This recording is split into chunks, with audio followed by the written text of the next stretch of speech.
Good afternoon, everybody, and welcome to this webinar on Bundibugyo Ebola virus disease, which is being hosted by the UCT Department of Medicine, specifically the Hepatology Division, and also by the Institute for the Preparedness and Prevention of Pandemics in South Africa, which is an initiative funded by the DSTI and NRF. And it seems that the slide has gone, so I'm not sure if we can get that back up. But this initiative is a research institute that is an initiative from DSTI and NRF to try to bring together as a community of practice people who are doing research related to pandemic prevention and preparedness. And we know that there are a lot of people in that space. We saw that during COVID, how people came together to collaborate. And IP Cubed, as we know it, this institute is very much around trying to get people to collaborate rather than compete or duplicate work. And so with the current Ebola outbreak in Africa, we thought that it was important to get the conversation going, to start that collaboration, to raise awareness, and to share knowledge about what different people are doing, and that a good way to do that would be to start with this webinar. I am Marianne Davies, and I am the interim director of that institute. And by way of introduction to the webinar and welcoming all of you, I want to actually say thank yous. And when I realized I needed to host a webinar on an infectious disease, the first thing I thought about is who can host this webinar for me. And I thought immediately of the ECHO platform with my colleagues, the hepatologists in the UCT Department of Medicine, because during COVID, they hosted webinars for over 2 years, often weekly, and they had a good platform that they could do that. So thank you to all of you who've navigated going through a hepatitis website to get here. And the reason is because of them being such generous hosts. And I'm going to hand over to them when I finish just to do some housekeeping about how this is going to run. The second thing I knew is I needed people who knew about Ebola because I don't know a whole lot about it. So I want to thank our speakers and our discussants who are joining us for the session. We've got an excellent lineup of speakers who have got a very ambitious task of covering a range of topics, ranging from clinical and epidemiology, research priorities, mathematical modeling, the human-animal interface, as well as the actual responses on the ground. And then we have a few discussants who are also going to give their perspectives during the Q&A session. And the third thank you I need to make is that I realized I needed a chair. And so I want to say a huge thank you and to introduce our chair, Farid Abdullah, who I think needs no introduction to many of us, except what you may not know is that he is also the chair of the IP Cubed Steering Committee, and we're very grateful to him for playing that role. I think many of us in South Africa, and particularly in the Western Cape, know him best for the pioneering role he played in bringing antiretrovirals for prevention and treatment to the province and in that way also to the country. He is currently the director of the Office of AIDS and TB Research at the South African Medical Research Council, but he is also an active HIV and infectious disease clinician at Steve Biko Academic Hospital. So he's the real deal from policy to clinical practice and research. And thank you very much for agreeing to host. So I'm going to hand over quickly to Wendy and Mark, who will manage the housekeeping about how this is going to work. And then they will hand over to Farid, who graciously is going to chair. Marianne, thank you very much. Really, on behalf of Wendy Spearman and myself, Mark Sondrop, it's our absolute delight to host this on the Project ECHO platform in the Department of Medicine at UCT Groote with yourselves from IP Cubed. And very relevant. You've done fantastic work in setting up a wonderful afternoon. From our side, there's little to say other than, again, thank you very much to Cheryl Valentine in the back end for making sure everything runs smoothly. And we understand you had to navigate the platform to get in here. You might actually end up getting invites to join the Viral Hepatitis Echo in the future, and you're welcome to join. But without further ado, the afternoon is run as a webinar. There will be talks and then discussant at the end. If you wish to contribute, please use the chat for questions, and they will be handled at the end during the discussion. So, not holding things back any further second, handing over to Fareed Abdullah to take over the proceedings for the afternoon. Over to you, Fareed. Well, thank you, Mark, and thank you, Marianne. I'll be extremely brief by way of introduction. So just to thank Mark and Wendy again for hosting this platform, and Marianne, and to say that the IP cubed or IP3 is brings together almost all of the key researchers who worked during COVID to do pandemic preparedness work, with a heavier dose of people from the animal health and zoonotics space. So we have a great lineup for you today. We've brought together the right spectrum of experts across the board to give you like everything in one webinar, including in some of the discussants who are on the ground, both here and abroad in the affected areas. And to say that IP3, is hosting the webinar. But in addition to that, we will be looking at what sorts of resources we could put in.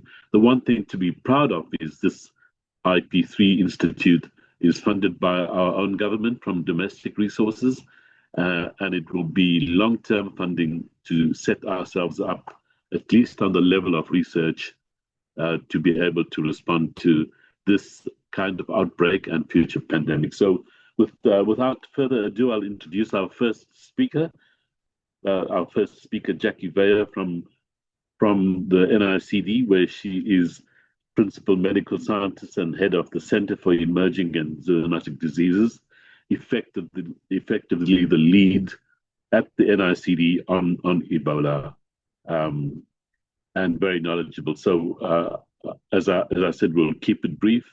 We'll go from Jackie, and Jackie will have about 15 to 17 minutes. Over to you, and then we'll go on to our other speakers. So thank you, Jackie, for joining us and for agreeing to do this first presentation in this webinar. Over to you. Thank you, Prof. Fareed, and good afternoon, everyone. Thank you very much for the opportunity to be here with you this afternoon. Let me quickly set myself up. Prof, can you see my screen, my slides? Yes, your slides are good, and we can see you and hear you well. Thank you. Wonderful. And I should just say we now have 164 participants, so great turnout. There we go. Wonderful. So I've been asked to open this session with a brief overview of the virology of the Bundibugyo virus, and then also to identify the research gaps, and I guess to start answering the questions of how all of us, and specifically the IP Cube, can collaborate to achieve relevant research to address these research gaps. So what I'll try to do, and I'm hearing that my time is becoming shorter and shorter, so I'll maybe skip over certain sections, but the slides should be available to you following the session. And if you want to use that as a point of reference, you're welcome to do so. So I'm going to very briefly touch on the taxonomy and the evolution of the virus, and just some general virological aspects of the virus. We're going to hear about the ecology of the virus, the epidemiology, and also some clinical aspects, some of the other issues during the rest of the session. But let's also talk about the virus itself. I'll do a brief comparison between all the different filoviruses, at least the ones that are known to cause human disease. And I think that will also assist us to when we are looking and unpacking some of these research gaps. And then the majority of my time will spend on discussing the research gaps, the challenges for doing research on this virus, but also similar viruses, and then potential enablers for future research. So the Bundibugyo virus, of course, belongs to the Ebola virus genus within the Filoviridae family.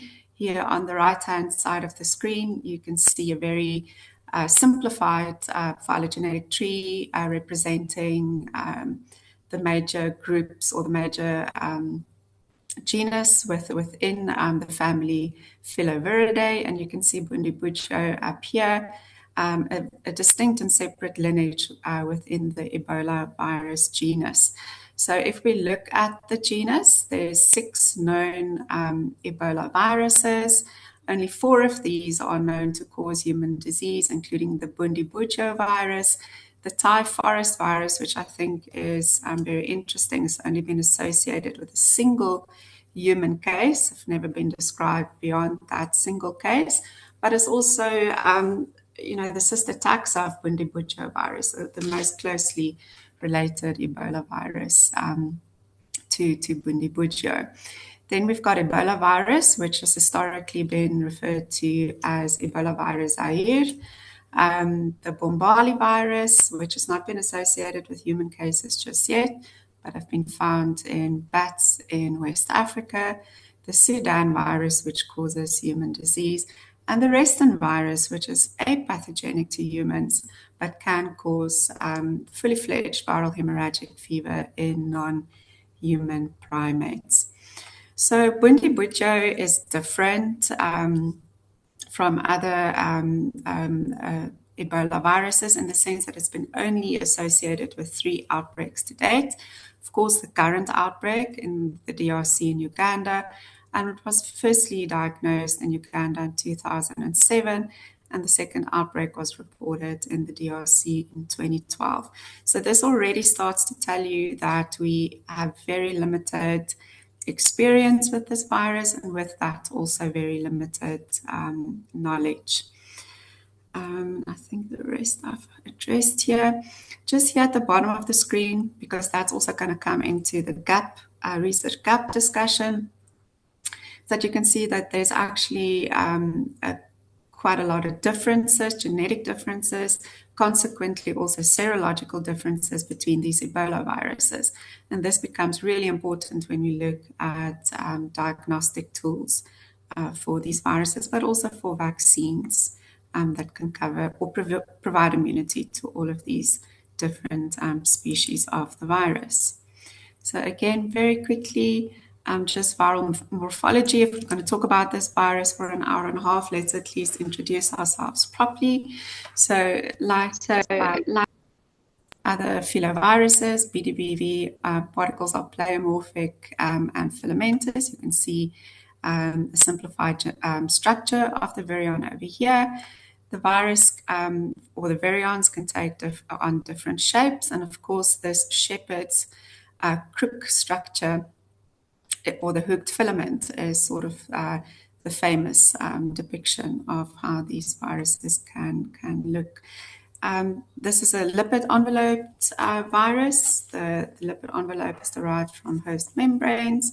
We've got surface spikes or constituting glycoprotein trimers, which are very important targets for virus neutralization antibodies and important targets especially for our antiviral countermeasures, but also used in the development of vaccines. If we look at the genomic organization, and I always find it very interesting, that's something that's actually quite very simple. Only a few genes worth of RNA can cause so much havoc. So the BDBV genome contains approximately 19,000 nucleotides. It's a negative sense single-stranded genome, and you can see encoding 7 structural proteins. For your reference, the functions of these different proteins, and I will not go into detail about that. What is interesting, although there's quite a lot of genetic diversity, if we compare these viruses, we can see that the biological roles of these genes and proteins are largely conserved across the filoviruses. So let's have a look at a comparison of the different filoviruses that can cause human disease. We're going to look at the Ebola virus, the PDPV, Ebola virus, Sudan, and Marburg viruses. So if we look at human pathogenicity, and of course there's many different ways to look at it, but I'm just going to refer to the case fatality rates for BDPV based on the limited experience we have. And I'm putting an asterisk here because by tomorrow I probably would be wrong, but the range is 25% to 40% with an average of 30%. But of course, the current outbreak is going to perhaps tell a different story. If we look at Ebola virus, the range is quite wide, depending on the setting of the outbreak, depending on access to healthcare services and so forth, in the range of 40 to 90%, on average 44%. For Sudan virus, 40 to 60%, average of 52%, and Marburg virus, 24% to 88%, and an average of 74% case fatality rate. If we look at known outbreaks, so for Bundibugyo, only the 3 up to date, and again, you can see this is a moving target, so don't quote this by tomorrow, it'll be different. 901 cases with 188 deaths. These are only referring to confirmed cases. And of course, these figures do look a little bit different when you consider suspected and probable cases as well. Bundibugyo has only been reported in parts of Eastern DRC and parts of Uganda. For Ebola virus, there's been 29 outbreaks. I'm not counting the exported cases because then that figure will look different. Approximately 33,000 cases and 14,500 deaths reported from different locations in Central and West Africa. Sudan virus, and I think while we're talking about Bundibugyo, we should also not forget about some of the other sort of neglected filoviruses, if you will, which definitely also includes Sudan virus. Only 9 outbreaks, almost the same number of cases in total than Bundibugyo, but with 503 deaths been reported in Uganda and South Sudan. Marburg virus, 20 outbreaks, but the least number of cases, 536 cases, but with the highest number relatively of deaths, so it's 545 deaths, and with a very broad footprint on the African continent, being reported from different locations in Central, East, West, and Southern Africa.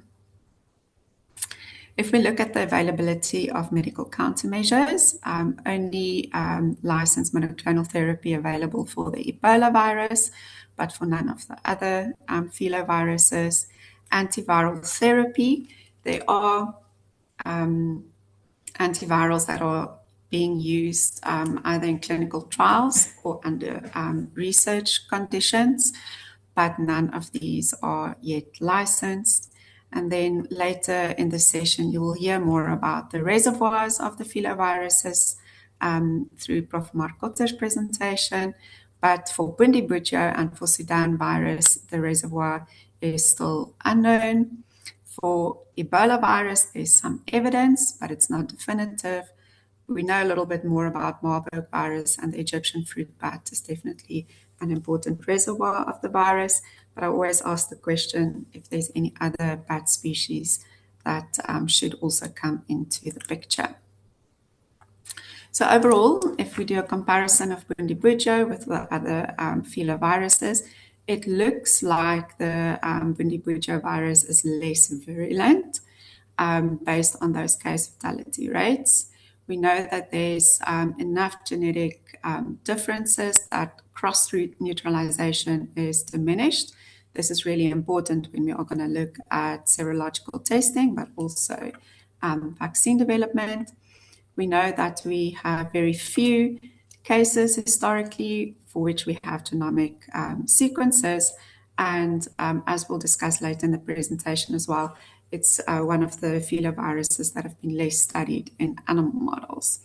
So consequently, we are doing a lot of extrapolation from what we know about other filoviruses onto Bundibugyo virus. And I think one should then obviously proceed with caution when we are making those assumptions.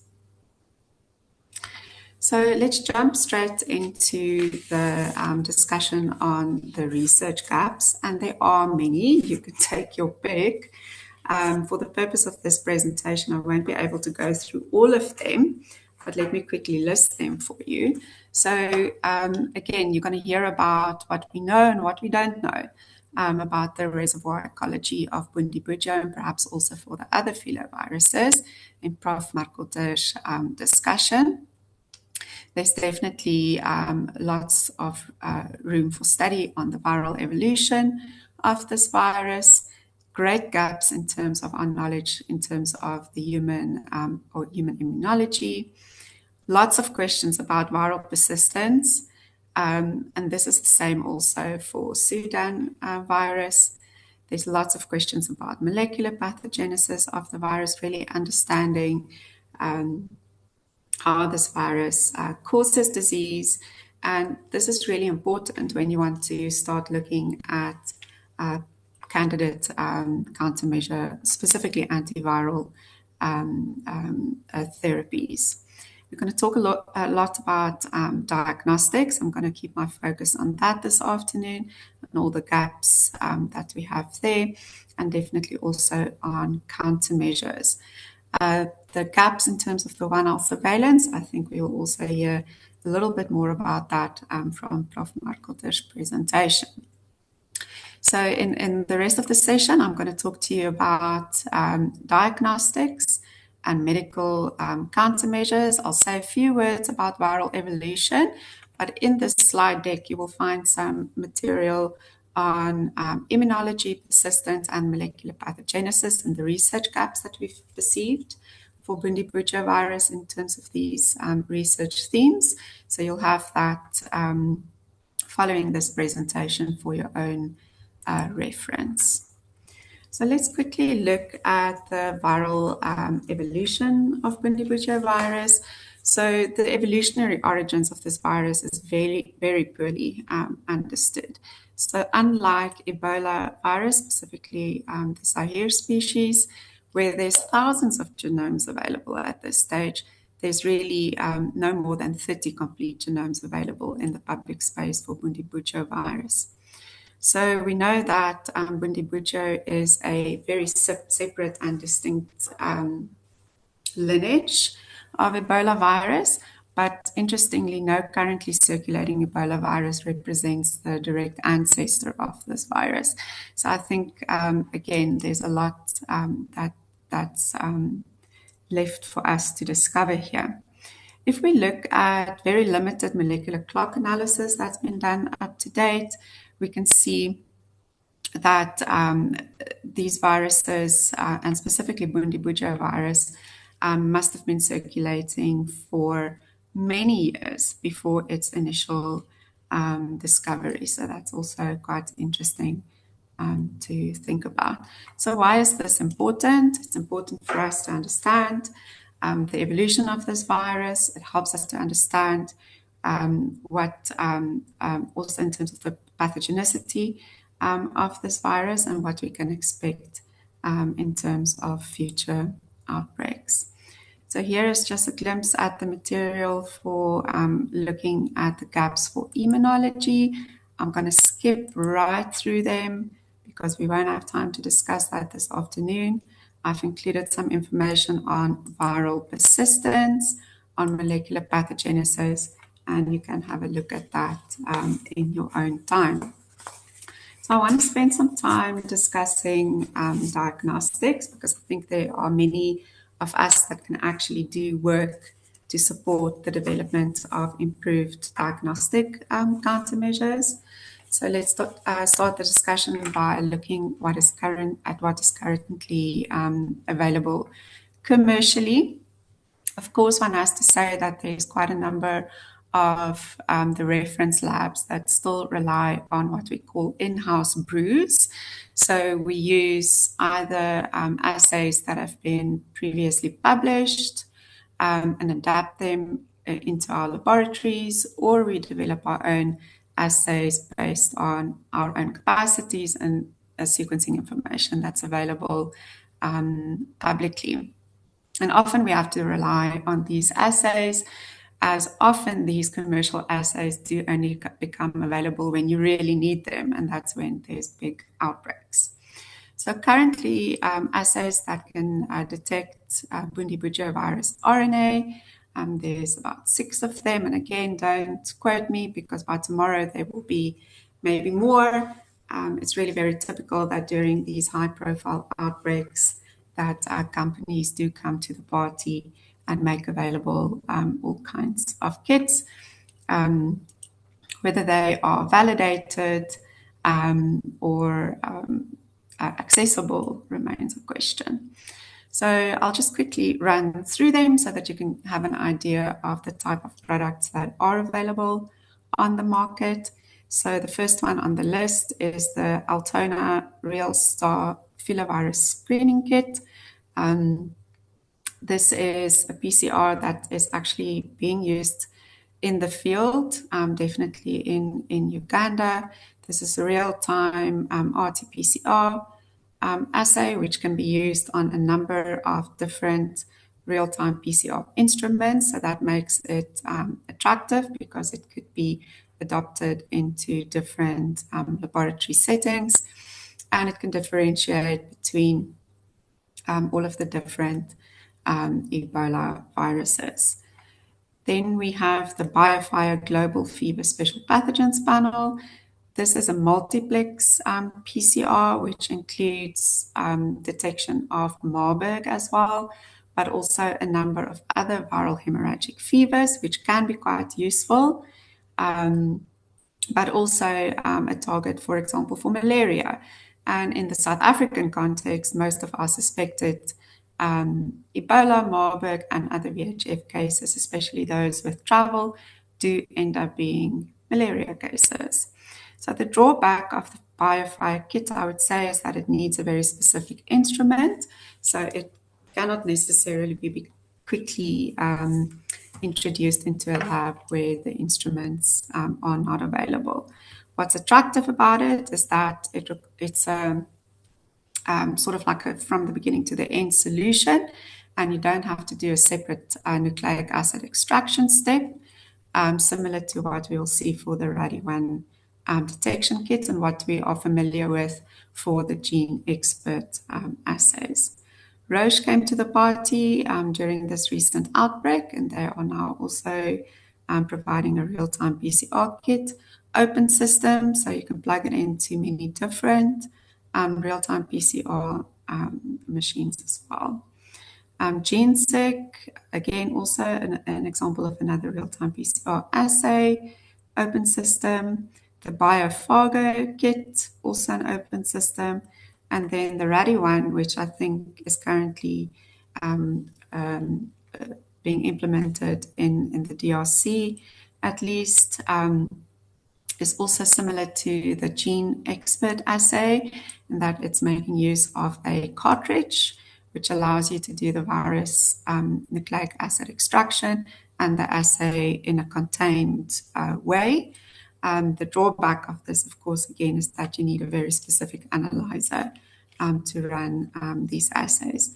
Because of its format, it is classified as a near point of care platform. So let's have a look at the lateral flow assays. Of course, having rapid detection kits, particularly in the field, goes without saying why that's beneficial. Unfortunately, currently there are no available rapid detection kits for BDBV. But let's look at what's available for Ebola, because even there we've got serious restrictions. So one of the most comprehensive studies was published in 2022, where they looked at different lateral flow assays for Ebola virus and validated it across 9,000 samples. What we saw during or as an outcome of the study is that specificity for these assays do not seem to be a problem, but that the sensitivity of these assays are unfortunately still not ideal. The best performer only achieved a sensitivity of just shy of 88%. So that's 14% false negatives, but the WHO requires a sensitivity of at least 95%. So the current position of the WHO, and this specifically pertains to Ebola outbreaks, but even more so, of course, for Bundibugyo outbreaks, is that we are not using RDTs at this stage based on what's available to us as a standalone test option. It always requires verification whether it's testing positive or negative. It is useful as a triage tool, but of course you can understand, because of the limited certainty of the results, that it poses quite a lot of issues on the ground. So, sorry to interrupt. Yes. If you could just wrap up in the next couple of minutes, that would be great. But I'll don't do rush too much, because I know it's really crucial stuff. 100%, I'll do that. So for serological detection, I think we talk a lot about the PCR detection, but we forget about serology. Serology is hugely important for survivor studies, serosurveillance studies, and retrospective outbreak investigations, for vaccine evaluation and immunogenicity studies.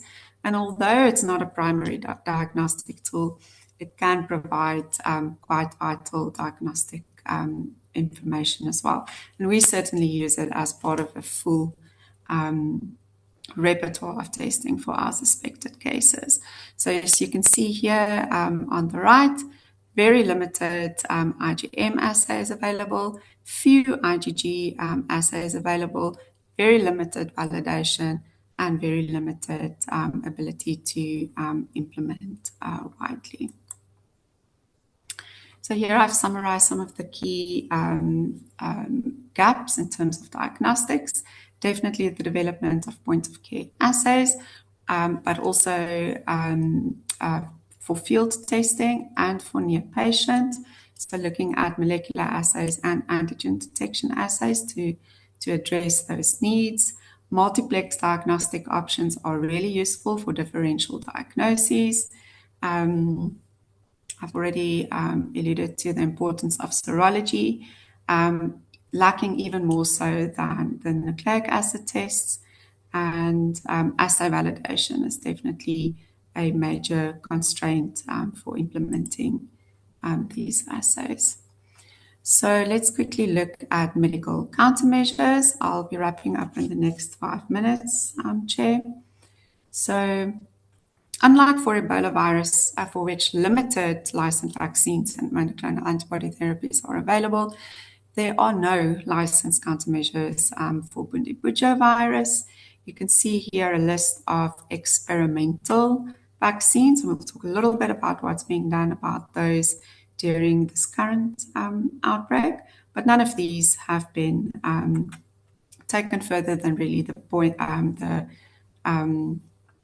proof of concept type of study.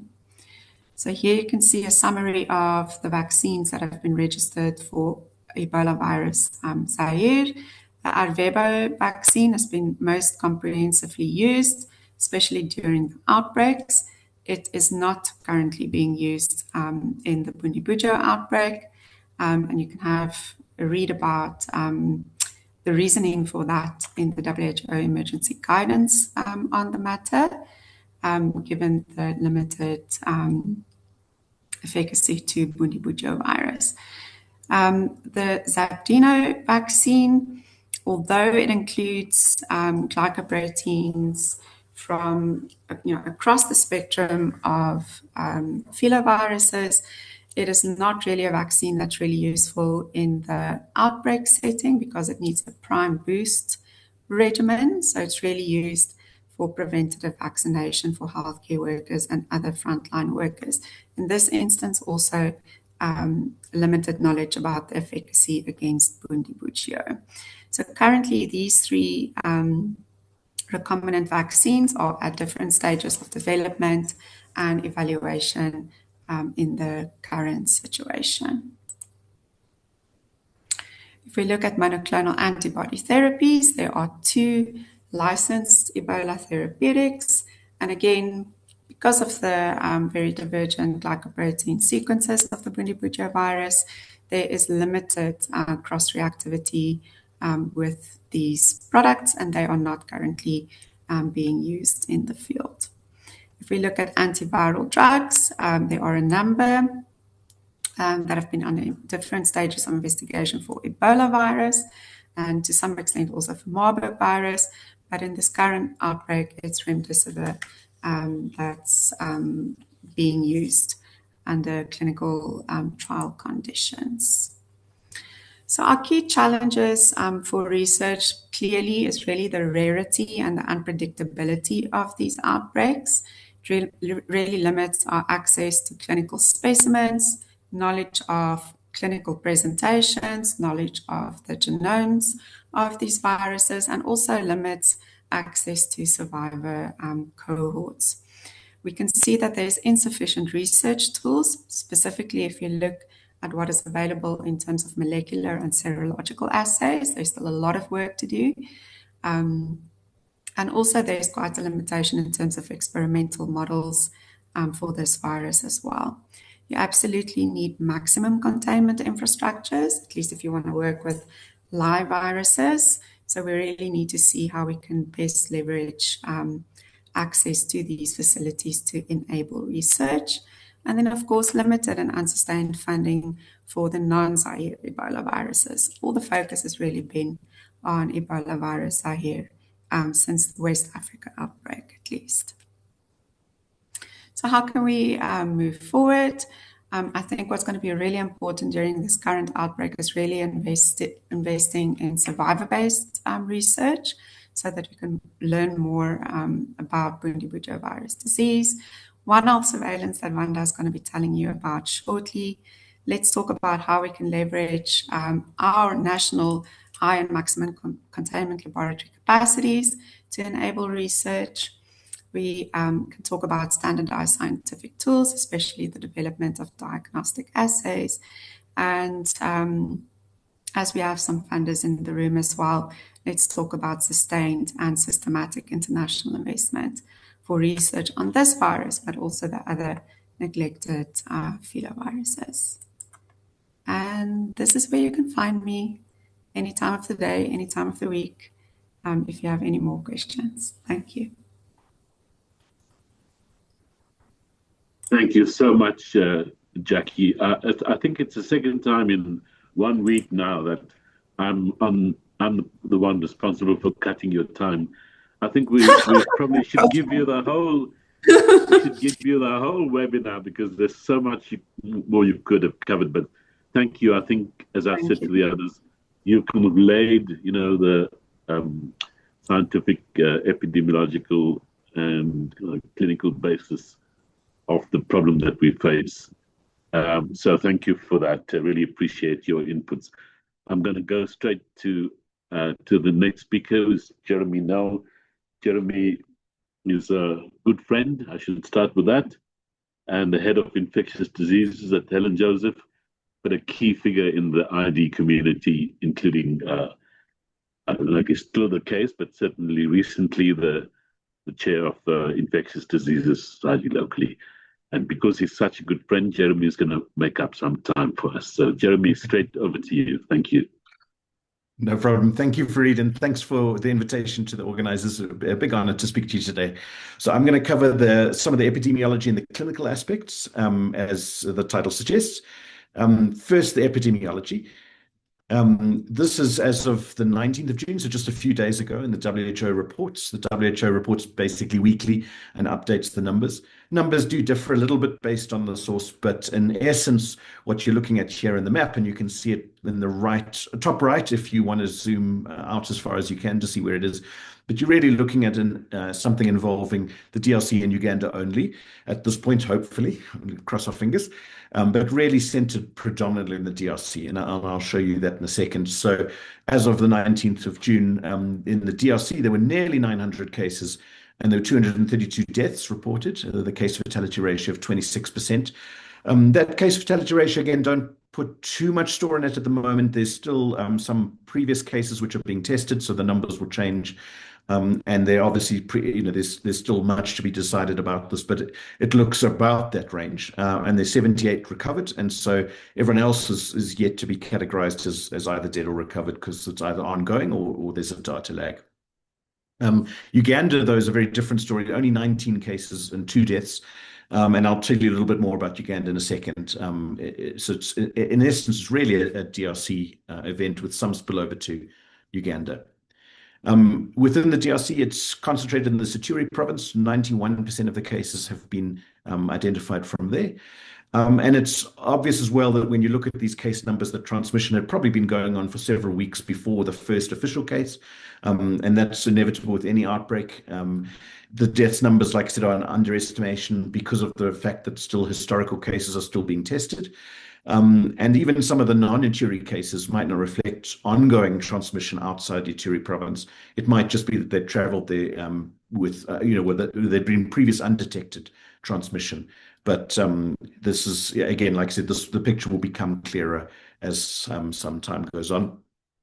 And then it's just worth noticing, there is more on this later, but it's worth noting it's a very difficult environment at the moment. A lot of displaced populations with difficult socioeconomic circumstances, a lot of community mistrust as well as part of that, that's hindered these efforts to control the virus. Uganda is a very different story. The last case there, in fact, was reported on the 5th of June. So they have not reported any further cases since then.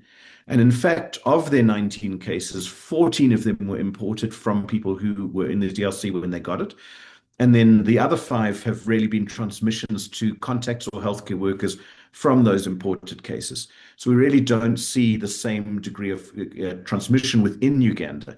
It rather, like I said, this appears to be transmission within DRC with some spillover to Uganda and some secondary cases from some of the imported cases as well. And that's a bit of a recurring theme with Bundibugyo virus. And with all the sort of Ebola virus families, is really the secondary cases often involve healthcare workers and close contacts, which compounds the tragedy. And like I said, with Uganda, there's no documented, at least, community transmission. Of course, surveillance is not perfect. There may be cases which crop up, but fingers crossed that this is really just representing spillover from the DRC rather than community transmission within Uganda too. The primary spread, as people know, is the human-to-human transmission via direct contact with infected bodily fluids. So that's anything from blood to serum to even saliva and other infected body fluids, and it can be directly touching, or it can be via something like a piece of bedding or something like that, which the patient has touched or has soiled. The peak infectious period tends to be later on in illness, so you're not infectious before you get symptoms. And then most transmission happens when you get most of the transmission of body fluids, and that's late in illness and post-mortem. So the survives post-mortem, and funerals historically have been a key amplifier based on this period. So in other words, it's really important to understand that, again, this is when people are most sick, is when they're most transmissible, more or less. It's not just purely due to the viral load, which peaks a little bit earlier, but it's also to do with the body secretions, which increase as the patient gets more sick. Incubation period ranges from 2 to 21 days, but the median is just 7 days, at least in the Bundibugyo virus groups.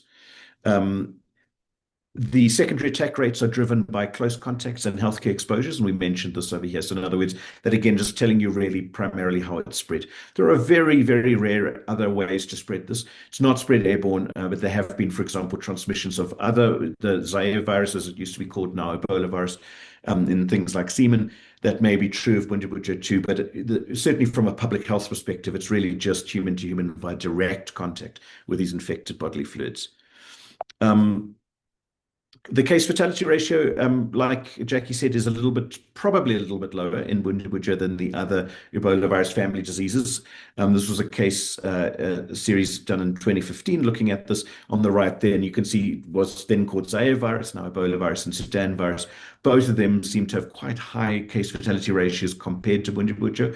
It is a bit tricky to compare these, though, because there's very limited direct comparisons, because you can only really compare outbreak to outbreak. They're not happening usually at the same time or in the same populations.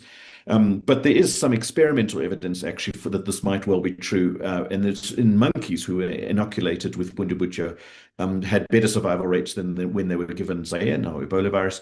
So suggesting again, there might be some biological plausibility to what we're seeing epidemiologically in terms of a slightly lower case fatality ratio. That is still a very high case fatality ratio. If you look at 34 to 42%, somewhere around, then that is up there with any medical condition, which is a big killer. And so it's still very high, even if it's a bit less than some of the other in the family. And the key is really the timely supportive care, because as Jackie mentioned, there's very little specific care that we can offer.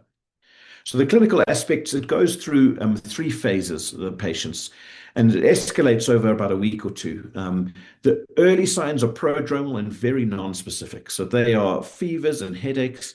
Patients describe myalgias and arthralgias, so pain in the joints, pain in the muscles, and profound asthenia and fatigue. So they really are quite zonked, quite whacked out from this infection. So it really feels like you've been sort of hit by a bus almost, and really fatigued and painful, and with a high fever and severe headache. The fever is almost universal in many of the case series, as it is literally 100%. Headache is very common as well. Myalgias and arthralgias in probably about 85% of cases.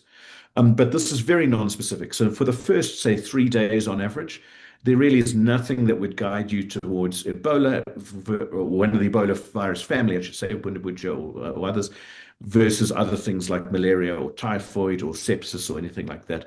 You have to be very alert at this stage. From about the middle of the second half of the first week, so say days 3 to about 7, you get gastrointestinal systemic signs. So then it sort of localizes mostly to the gastrointestinal system. So vomiting, often profuse, diarrhea, usually non-bloody, important because people think of this as a hemorrhagic disease. Most of this diarrhea is non-bloody.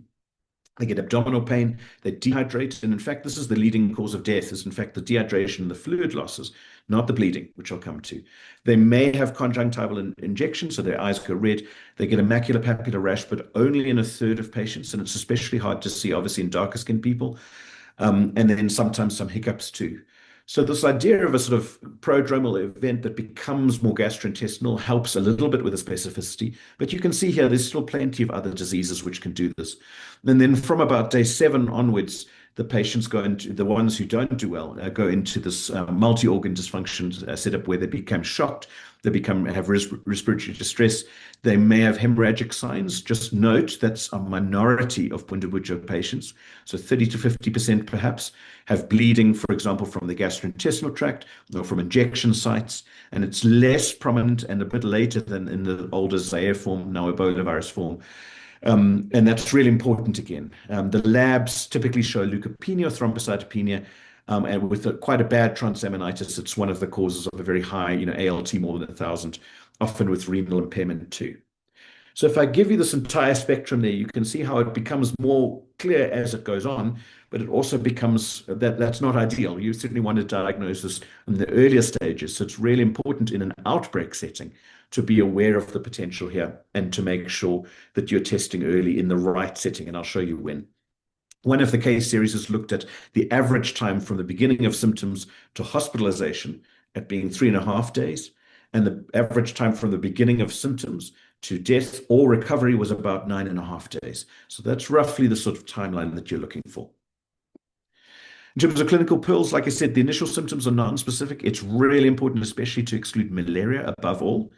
This is known from previous Ebola virus family outbreaks where malaria was a leading cause of death more than Ebola. And in fact, malaria deaths went up because people treated malaria as Ebola because they were worried about a patient who was febrile. So please do make sure that you're excluding other common infections, especially malaria, but there's plenty of others. Remember that bleeding is a marker of severity, but it's not the primary cause of death. Shock and organ failure, like renal failure, are the main causes of death. So it needs supportive care rather than worrying too much about the bleeding, although the bleeding clearly can contribute. And like I said, the hemorrhagic signs are less frequent and appear later than in what used to be called Zaire Ebola virus disease. And that's really important because if healthcare workers have in their heads this idea of a prototypical hemorrhagic fever, this is not the stereotype to apply to Bundibugyo, in which only a minority of people actually have any significant bleeding. Long-term effects are important for many other forms of the Ebola. So, for example, Zaire Ebola virus had persistence demonstrated very prominently in semen, for example, and even infections transmitted that way that can last up to a year or perhaps even longer in some cases, in persistence in the eyes, persistence in the brain. And so people had this sort of encephalitis, the post-Ebola syndrome, so to speak, a uveitis in the eyes. Arthralgias that can persist for a long time, ocular or hearing issues that persist a long time. Much less well studied because the Bundibuglyo virus has really only had probably 2 outbreaks before this, with many smaller numbers than the other forms. So it's not clear, but it's perfectly plausible that something similar would be seen. And I think this time we have enough people to finally answer these questions. So hopefully we'll know more about this. And lastly, just to end off, is really the Ebola case definition over here, and to remind you that you need clinical criteria and epidemiological exposures. So we're looking over here at a sudden onset fever, so fever is required, and 3 of the symptoms, which you'll see on the left there, and an epidemiological link. And the epidemiological link is things like residence in or travel to an outbreak area or contact with another case. This therapy, like I said, is important, but it's really supportive therapy with fluid resuscitation and electrolyte correction, and whatever else you have available as needed, such as dialysis if you have it, or ventilation if you have it.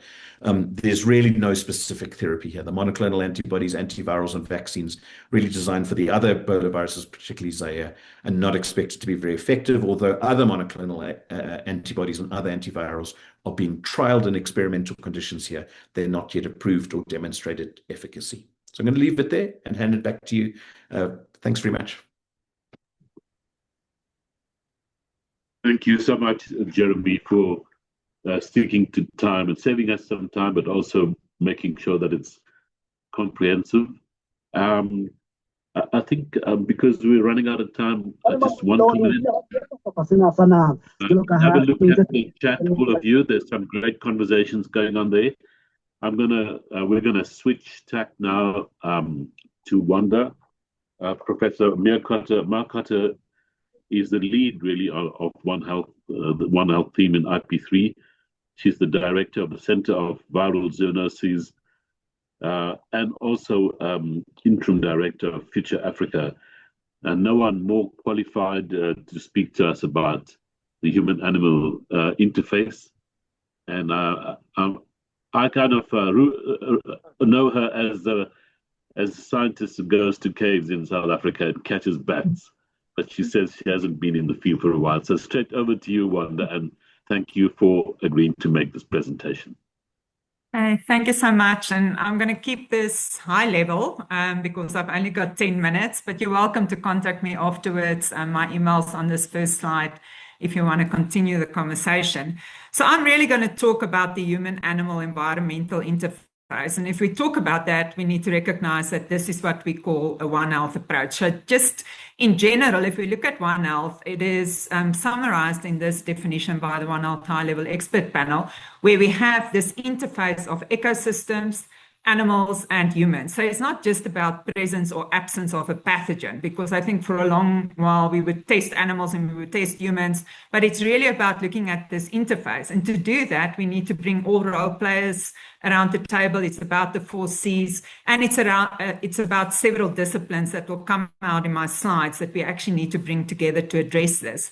What I'm going to talk about today is summarized in this figure that was also published by OLAP that I'm chairing. And it's the red part of this circle. So we've talked a lot about the preparedness and the response. This is now when the virus has spilled over from an animal source into humans, starting to amplify in humans. We bring treatments in, we're bringing vaccines in. We want to try and understand how it's transmitted in humans. But we a lot of times neglect the prevention side. And this is where One Health is really critical if you look at this figure. So we have these viruses circulating in animal sources or in the environment. Most of the time it's wildlife, but it can also be other species. And then for some reason, they spill over to humans. And they're quite happy if they're in the environment. They don't even cause severe disease. And this is where we talk about reservoir species or source hosts.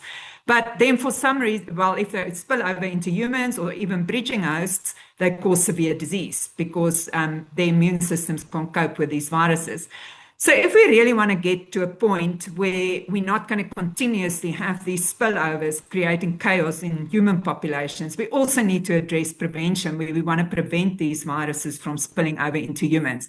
And then we need to look at risk reduction activities, understanding infection dynamics in the natural host and in the environment, addressing anthropogenic drivers, so what is actually causing all of this contact, and also integrated surveillance.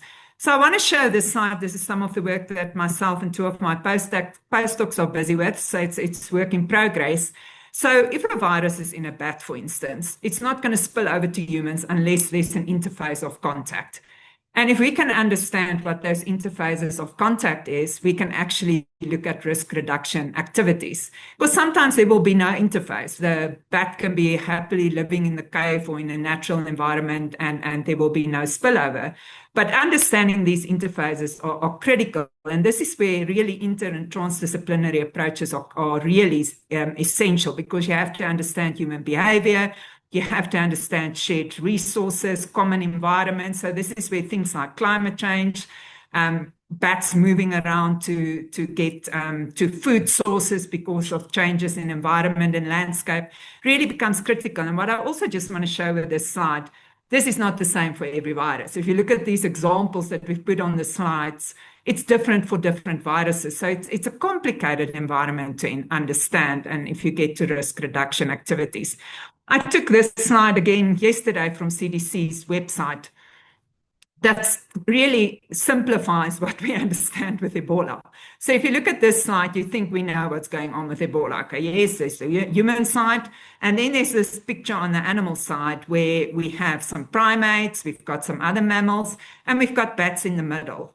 Now, Jackie actually alluded to that in the first slides, that we actually don't know what that interface is that's causing spillover to other primates, like your chimps or your non-human primates, or even other forest animals like your duikers. We think it's bats, but we really actually don't know. So for Ebola Zaire, that's now Ebola virus, there's been RNA detection in 3 fruit bat species that occur in that region. It doesn't occur in Southern Africa, so we actually feel we may be a bit safer from spillover from Ebola from fruit bats. But then there's been some sporadic serological detections. We know there's cross-reaction between filoviruses. Like, what can we say about that? And then there's been circumstantial evidence. So there was, after the Sierra Leone outbreak, there was this paper about a boy playing in a tree, and there was an insectivorous bat in the tree, and we think it's that. There was no virological evidence linking that. So this is all circumstantial hypothesis that we haven't tested with science over time.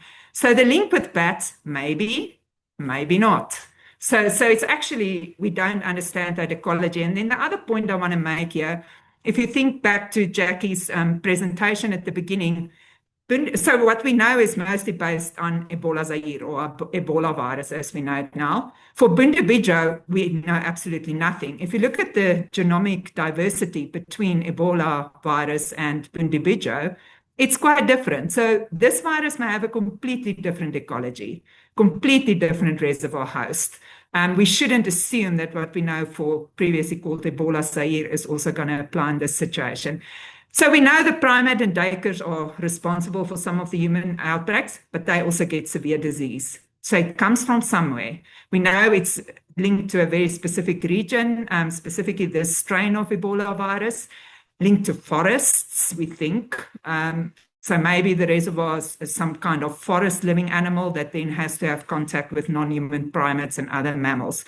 But very, very unsure at this point, and not a lot of ecological studies done, mostly ones off with very limited information.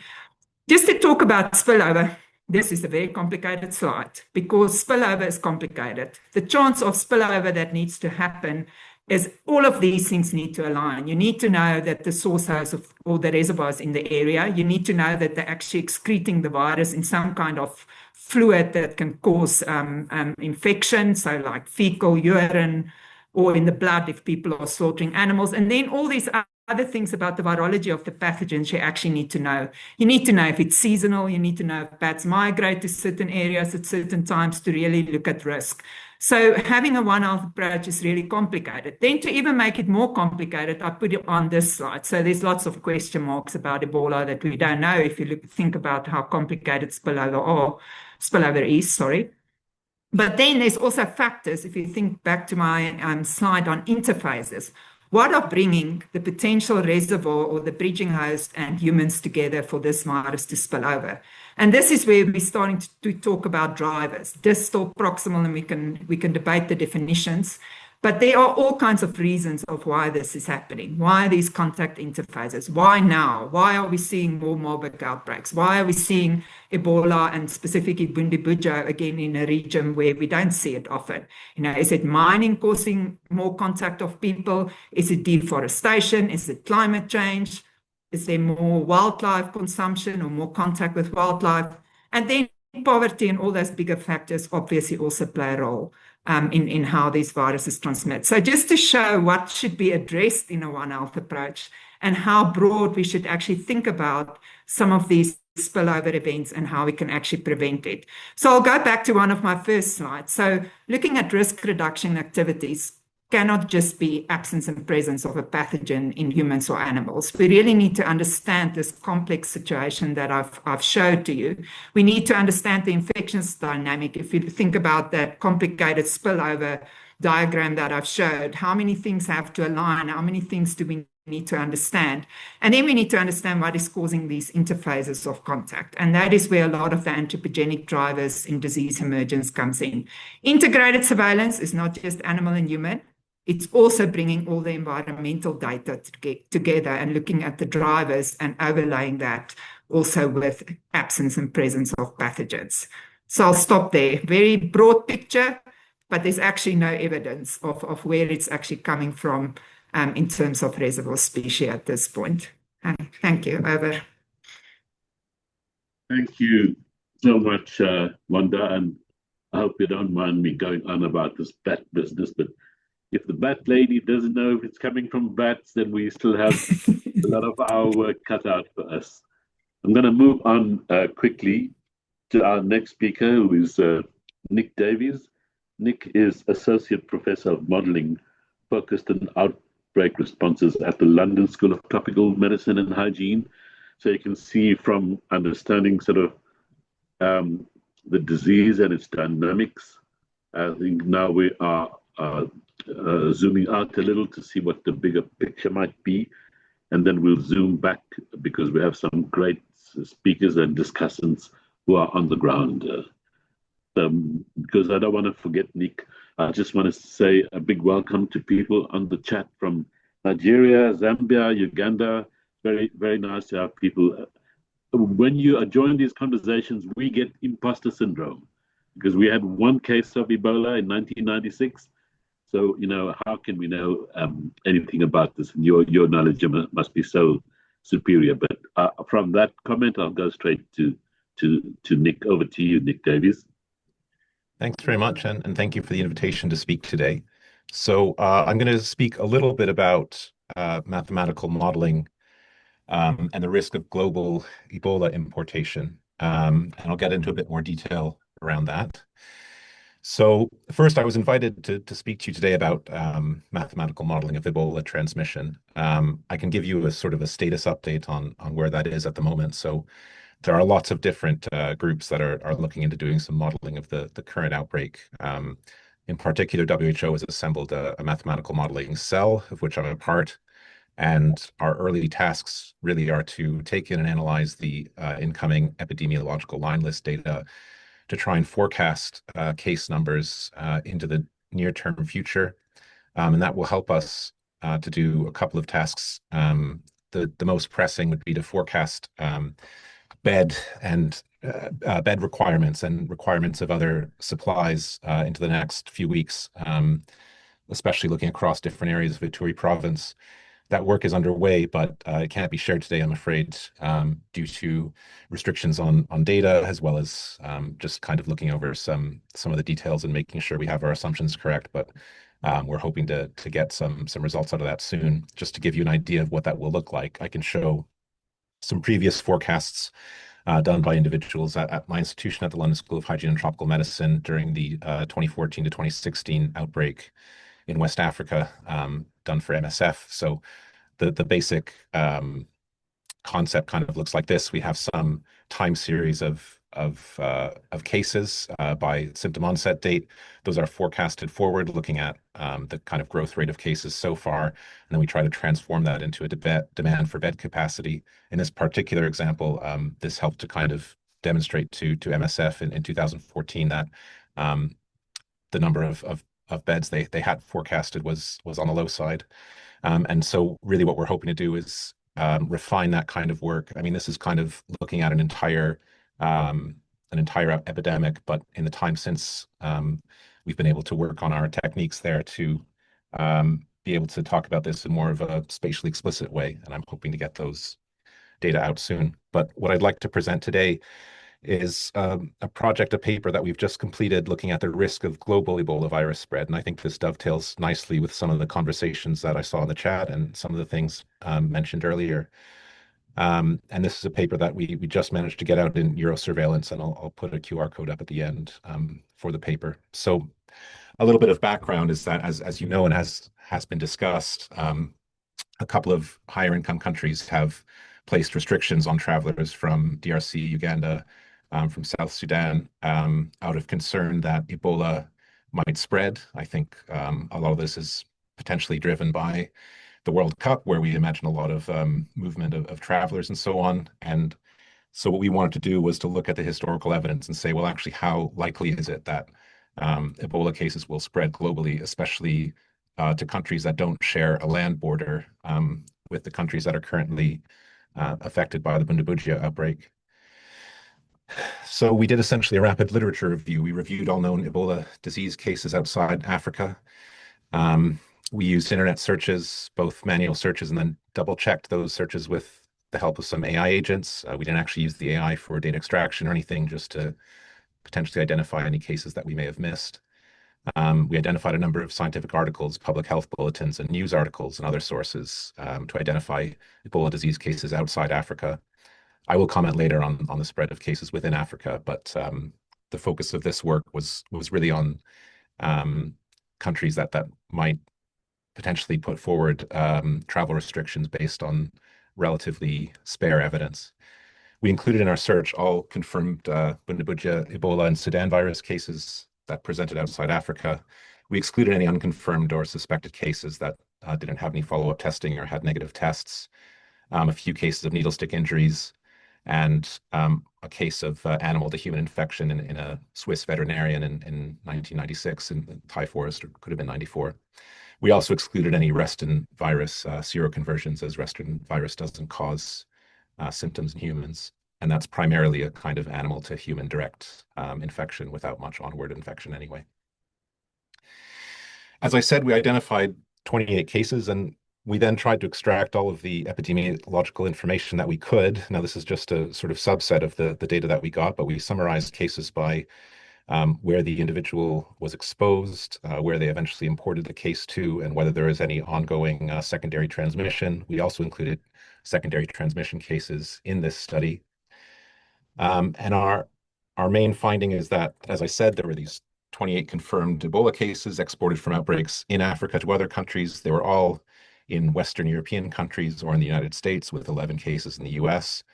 And we've also plotted the sort of age and sex distribution here. Really, our key findings are that these cases were all in a very specific group of individuals. And this is very similar to the data that were shown on the cases in Uganda earlier in this session. So of these 28 cases, 21 were medically evacuated due to confirmed Ebola virus infection. So those were not sort of unknown cases coming into the destination countries. And all of these 21 medically evacuated cases were either in aid workers, healthcare workers, and so on, or other people with known occupational exposure. For example, there was one photojournalist who was medically evacuated to the United States during the 2014 to 2016 outbreak. Another 4 were latent cases. So these were individuals in whom symptoms developed only after they'd gone through exit screening. 3 of these cases were in healthcare workers, so again, with a known occupational risk who were responding to an epidemic. There was only one case ever that we could identify that was in a so-called civilian traveler, so someone who had no occupational exposure to Ebola and who passed through exit screening, ended up in the US. Another 3 of the 28 cases were secondary cases. These were all in healthcare workers treating a known Ebola case, so no community transmission per se, nosocomial infections. 27 of these cases were during the 2014 to 2016 West African epidemic, and 1 from the current outbreak. We were then able to look at the overall sort of crude risk, if you will, of the risk of an exported case, either primary or secondary, based on the size of the outbreak in the outbreak affected country. So since 2000, there have been approximately 0.8 cases outside of Africa per 1,000 source cases within Africa. And that's including all these medically evacuated cases. If we look at just the so-called latent cases, so the ones that make it through exit screening, there's 0.2 cases per 1,000 source cases. So it really is quite a low risk of exportation. For time-varying analysis, we were able to focus just on the 2014 to 2016 epidemic and look at the distribution of exported cases to countries outside of Africa, based on their country of origin. So that's shown here for the 3 primarily affected countries during the epidemic: Sierra Leone, Liberia, and Guinea. Each of these overlaid points is one sort of primary exported case. So that's an individual who was exposed within one of these 3 countries and then ended up in a destination country outside of Africa. You can see the vast majority of these are these triangles. That means they were medically evacuated again. And another really key finding from this is that when we looked at sort of phases of the epidemic, in other words, before the peak in cases on the 27th of October, 2014 versus after, the exportation risk before the peak was much higher than the exportation risk after the peak. So prior to the peak, there was around 1.7 exported cases per 1,000 cases in the source country, after 0.46 cases per 1,000 cases in the source country. So that's a 73% reduction. Why would the position relative to the peak matter? Well, the peak is sort of by definition when the epidemic started to come under control. So we link this really to the fact of improvements in infection prevention and control. And so really once these are in place, and this is a key message of our paper, we expect that exportation risk to be correspondingly much lower. As I said, our analysis focuses on exportations to countries outside Africa. Obviously, the far bigger risk is cross-border spread within Africa, and we're not trying to ignore that, but we're just trying to make the point that this sort of international air travel-driven exportation is much less likely than I think a lot of people are worried about. So we did identify 8 cases during the 2014 to 16 epidemic in a non-bordering country. That's 20 cases in Nigeria in 2014. Just to conclude, outside of Africa, there was only 1 reported confirmed case in a traveler with no responsive or occupational exposure. The majority of exported cases are medically evacuated and hence are what you could call known risks. Although there were 3 cases of secondary transmission, these were among healthcare workers only. Obviously, that's still serious, but it doesn't point to a substantial risk of undetected community transmission. So overall, the risk of undetected Ebola virus transmission during an active outbreak outside of Africa is low. We kind of conclude that local and community-based case management and infection prevention and control measures are by far the most effective strategy for managing outbreak risks, both overall and outside the source region. So if there's a message to the message of the paper really is that countries should really focus on helping to contain the outbreak, and that reductions in travel or restrictions on travel are not necessarily effective, and indeed there's good reason to believe they might be counterproductive. And I'd like to thank my co-authors and the FCDO Multi-Hazard Research Network for funding. There's a QR code here for the paper, and my email address is below. I'm happy to be contacted. Okay, thanks very much. Thank you so much, Nick. I know that not only does your work have to be thorough, but it has to be courageous too, right?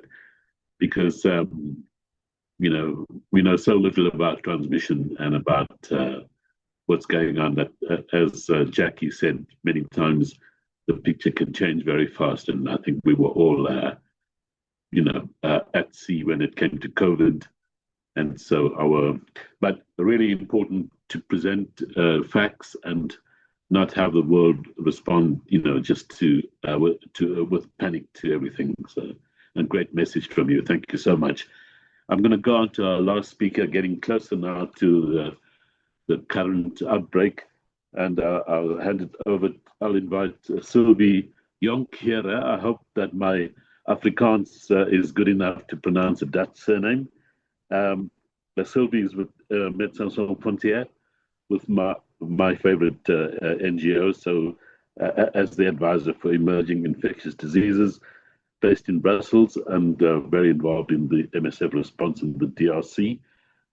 MSF response in the DRC makes us proud and really shows the way that we all should be responding to this, as Nick pointed out in his closing remarks, not with panic, but with ways to help. So, Sylvie, over to you, and I'm sorry that we're only giving you 10 minutes. Over to you. Thank you so much for inviting me, actually, and give me the opportunity to share a little bit of what we do. I'll be very frank, this is going to be a change of gears, I'm afraid, compared to all the previous talks, and I hope you can see my screen, although I'm not entirely convinced. Can you confirm whether...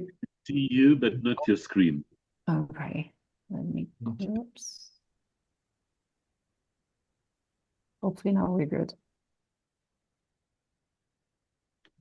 That's promising, yes. Yes, go ahead. looks better. So yes, much closer to the ground indeed, and far away from data and peer-reviewed publications, I'm afraid. Hopefully this will speak to all of you. And I'll try to do justice to what the teams are currently doing. I'm flying to Bunia tomorrow, so maybe if you have another webinar later on, I can contribute better. As I was asked to talk more about community engagement, this is what I will be focusing on. Obviously, there's no outbreak response that can happen without any kind of community engagement. And unfortunately, in an emergency, it's true that we usually limit ourselves to information to the public. But what we try to do as best as we can is consultation at minimum. And whenever we can, try and do a minimum of co-design of some of the aspects of the response. This being said, we have teams whose sole duties will be to be a bridge between the community and everyone else, and the work that we do. We need to understand better the landscape of, behaviors and cultures so that we can adapt the response to the messages and hopefully the behaviors that people are taking and that put them at risk. Apologies. I'm sure this might have been covered before, and I apologize, I could only join a bit late. But the context in Eastern DRC, there's huge insecurity. We're talking about more than 100 armed groups. And this obviously creates a lot of challenges for us to go and meet, establish rapport, and create a proper dialogue based on trust with the various communities that are in Ituri or North Kivu or South Kivu at the moment. Just that's on the security side. Now for the anthropologists amongst you, maybe there's another aspect that I don't know if it has been highlighted before, but the eastern part of DRC is a constellation of ethnic groups. It's an amazing diversity. It's rich culturally, but it means also that there's tensions between these groups. There's also displaced population from other parts of the DRC because of the insecurity that I mentioned before. So it means that even in a city like Bunia, which is about 500,000 population, where there's a lot of cases right now, we're facing minimum 5 to 6 ethnic groups with different practices. And if you add on top of that the layer of religious denominations, we have a multiplicity that is very difficult to adapt to. And if I superimpose this map of the city of Bunia, that gives you more or less an idea of where the main ethnic groups might have been, and that's from 5 years ago. This is an overlay of where the Ebola cases were a few weeks back, and maybe this gives you a better understanding. So indeed, when we're talking about community engagement here, the first thing we had to do is, okay, how do we provide services that are accessible to everyone, both geographically, but also that it's culturally adapted and in a place where everyone trusts that we will provide care equally to everyone that comes and seek care. So first selection of a place was very challenging in Bunia. That's how we created the Elikia ETC. Then the second aspect was the acceptability to the community of, well, where we work. And it's obviously much easier to do in an existing facility rather than in tents because there's less acceptance for this. So we just are repurposing an existing hospital there. But none of that happened before we could assess and ascertain that the community around and the various leaders in the community accepted this choice and actually supported it. And that's a very amazing work that our teams did. And now we have 80 beds for the patient care of Ebola and non-Ebola patients, obviously. That's something that we managed to do within, well, less than a week. But it's not the sole aspect of the community engagement that we have to do.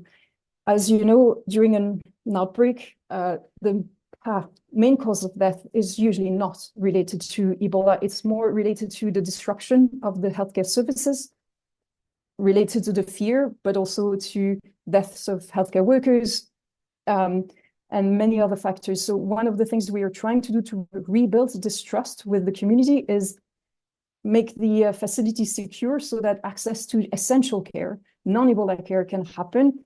And that's a work in progress. And unfortunately, if this outbreak lasts, it's going to become very tricky for everything that has to do with, let's say, vaccination programs and such. So in a nutshell, we are pretty much all over South Kivu, North Kivu, and obviously in Ituri to do Ebola patient care, but as well, all of the things that go around and mostly the non-Ebola care so that communities can access essential healthcare. None of it, whether we're talking Ebola, non-Ebola, can happen without seriously sized teams who go and build bridges, create dialogues with families first, then communities around and communities at large. And I didn't display it here, but that includes things from door-to-door to digital HP. We're using social media like everyone else to try and reach a maximum of people to reduce misinformation. I'm not sure I did justice to all of the work that our teams do, but I wanted to make sure I stayed limited to the time slot that was granted. I'm happy to expand a little bit more if you want me to. And that's it for me. Thank you so much. Merci beaucoup, Sylvie. And I know there must be so much more going on, and I'm sure MSF has got so much to share. but really appreciate that you focused on quite a critical area, which often gets neglected in these kinds of discussions. And did I hear you say that you're heading to the DRC tomorrow? Yes, indeed. Okay, wow, wonderful. Well, I'm sure that we'll have so much more to learn from you.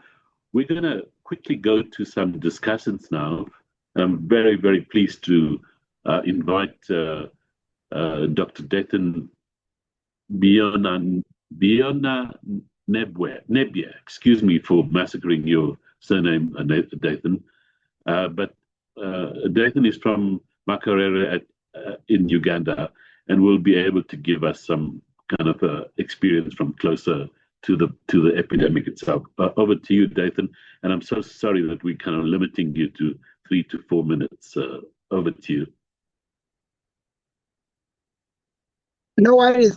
Thank you very much, and I want to appreciate the organizers for asking me to speak at this webinar. I wanted to make 4 broad observations regarding the outbreak in Uganda. The epidemiology has been very well described by Jeremy, and thanks. So this outbreak in Uganda has been a little bit peculiar from the previous outbreaks for 3 reasons. So the first reason is that this outbreak initially happened in private facilities. And private facilities have over the years been neglected in terms of donor programs that aim to improve outbreak preparedness. And the private facilities tend to have poorer IPC capacities, and there are also challenges to adherence to surveillance protocols. Indeed, when we tried to do contact investigations, it was quite challenging, even if it was among the healthcare workers in the private health facilities. But because this was the first time the outbreak was happening in those settings, it was quite challenging. And then the other thing is that, like has been explained by other speakers, most of the cases were imported cases from the DRC. Now, the distance between Ituri and Mombasa is shorter than the distance between Ituri and Kinshasa. And therefore, the eastern part of the DRC is heavily reliant on the East African corridor for all trade and movements. And therefore, most of the cases that came to Uganda tended to be businessmen, quite rich. Some of them, the initial cases came in via chartered flights to Uganda, and that has been quite challenging. Then the other thing is that there have been limited access to medical countermeasures. And this speaks to a lot of preparedness efforts tend to focus on systems, strengthening surveillance systems, IPC capacity, and others. And there's very limited investment in medical countermeasures availability. When this outbreak happened, we were desperate to have access to remdesivir. And the nearest we could get it was from Rwanda. The stocks that we had, we realized that they were expired, and therefore we had to work through bilateral arrangements to get the stockpile that was in Rwanda. And lastly, the other point that Jeremy made that I wanted to emphasize is that Ebola and other viral hemorrhagic fevers are probably the use of the viral hemorrhagic fevers is a very bad misnomer that makes surveillance very challenging in our setting, because healthcare workers tend to look out for hemorrhagic symptoms, and yet we know that those are either end stage symptoms, and we also know that they only occur in about 30 to 50%, as well described by Jeremy, and therefore that name it causes a lot of surveillance challenges. I just want to end there because you gave me 4 minutes. Thanks. Thank you so much, Dathan.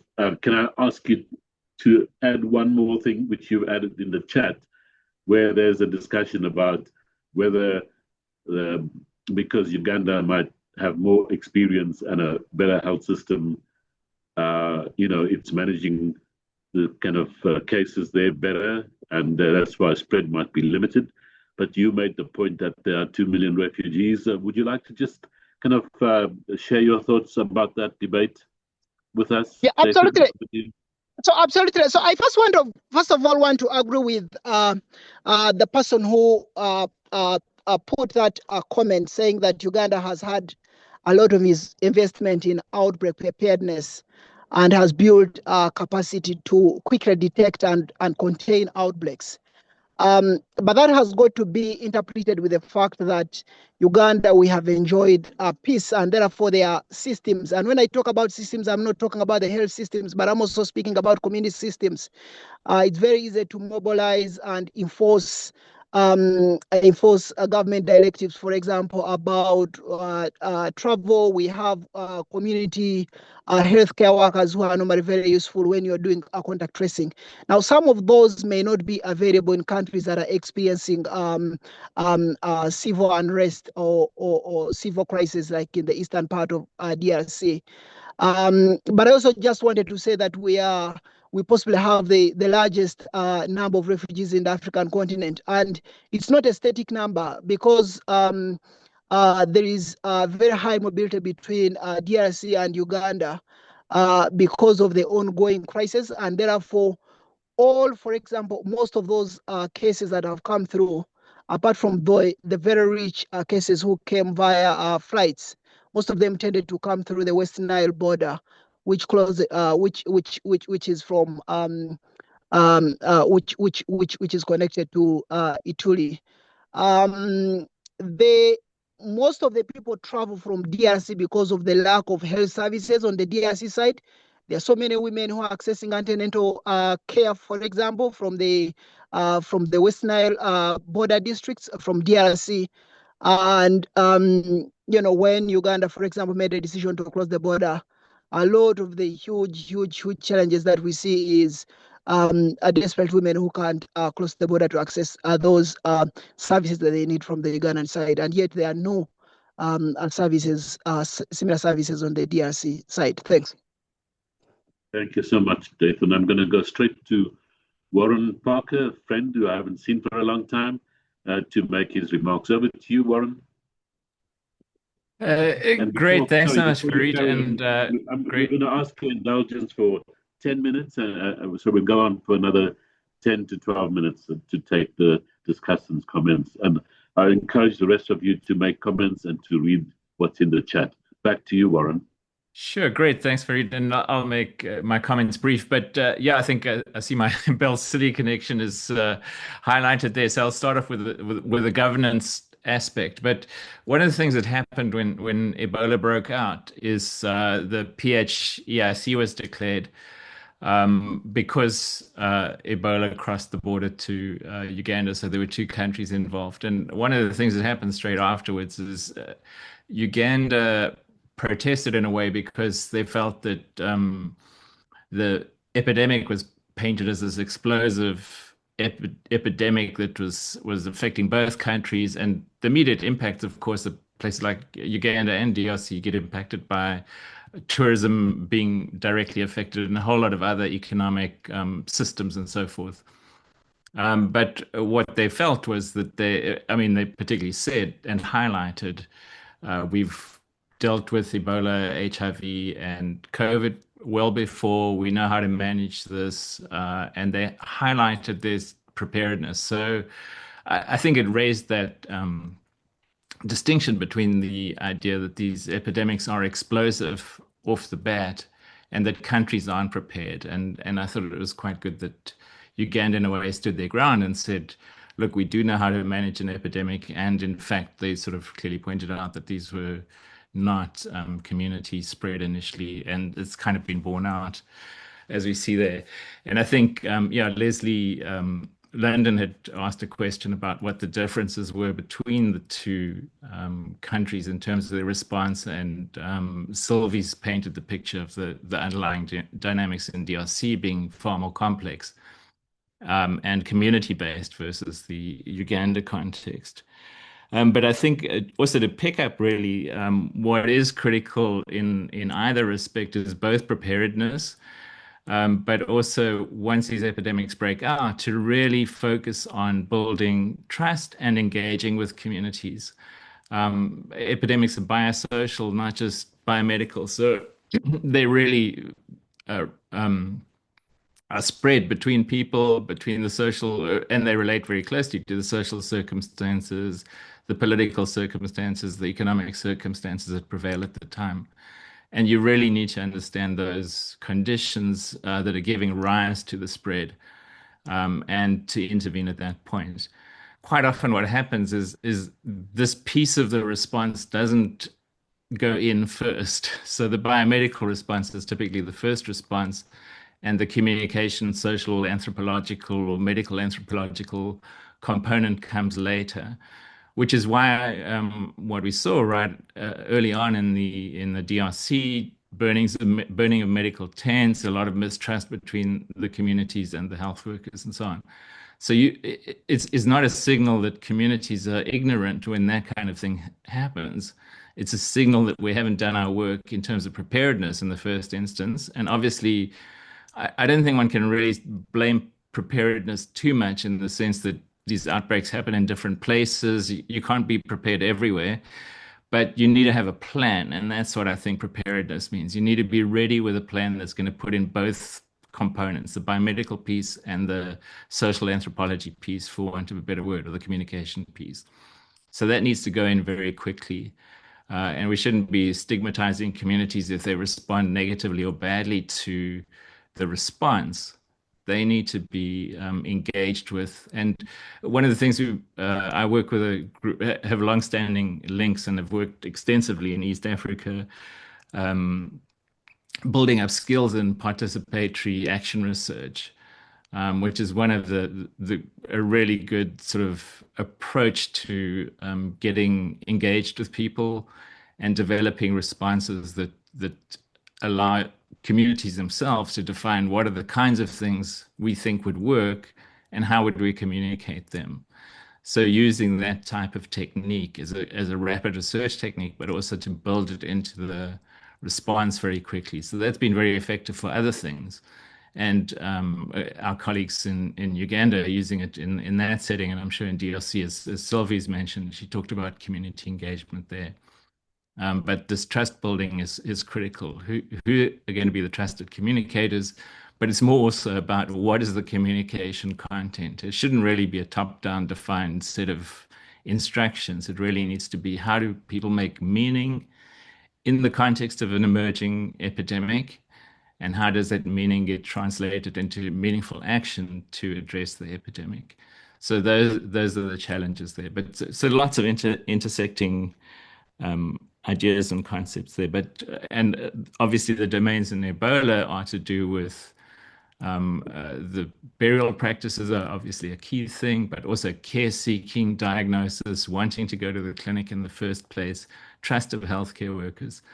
And I think one other thing that also gets left out is the needs of healthcare workers themselves. I mean, they're the first in line for vulnerability to infection, because they're exposed to body fluids, they're exposed to stigma, they're exposed to rejection in their communities and things like that. So there's a whole lot of communication that just needs to happen around the healthcare workers themselves, not biomedical communication as such, but supportive communication, counseling, etc. So that piece also sometimes gets left out. So I think I'll round it off there, just for any follow-up discussion. But those are a few points I wanted to raise. Yeah, thanks, Warren. I think we'll ignore those kinds of issues at our peril, as we've seen both in the current outbreak and also given, the political and cultural and kind of disruptive issues that we're facing in this country too. So next, I'm going to go to Veronica Uckerman. Professor Uckerman actually is my boss at Steve Biko, and I know that she's intensely involved because Steve Biko is one of the designated Ebola hospitals. So I'll ask Veronica to give us an idea of what's happening at that level. Over to you, Veronica. Thanks, Fareed. And perhaps just as a clinician, I'd like to take a second to honor those of my colleagues at the forefront at the moment under very difficult circumstances.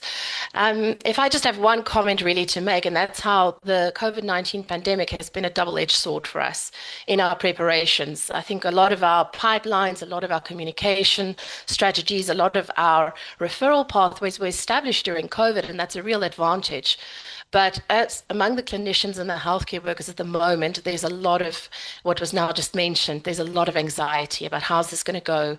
Are we going to have enough PPE this time? How is this going to pan out? And I think the post-traumatic stress, if I can call it that, of COVID-19 has certainly been something to deal with. For us, we've been preparing, we've been trying to simulate cases, we've been trying to go through our processes and find our Achilles heels.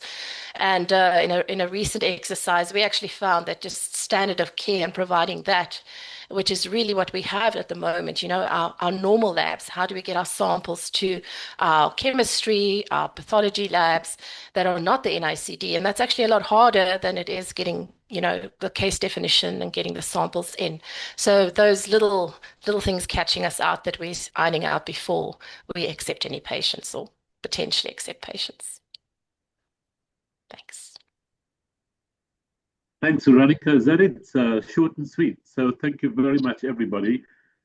We have run out of time, and I'm sure it's frustrating because we could have picked through every single one of the speakers and discussants for much longer. But our aim was to go wide and give all of the participants a broad idea of the key areas. And, we might have compromised some of these areas by brevity.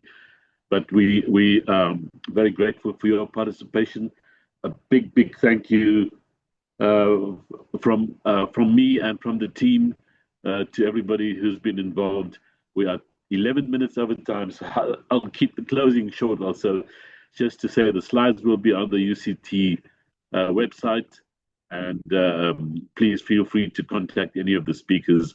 I'm certain that as the IP Cubed consortium, we'll be putting on more seminars, but I know the NICD and so many other institutions do that too.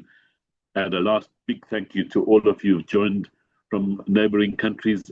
And I can see that's Nigeria, Zambia, Uganda, many times over, Cameroon.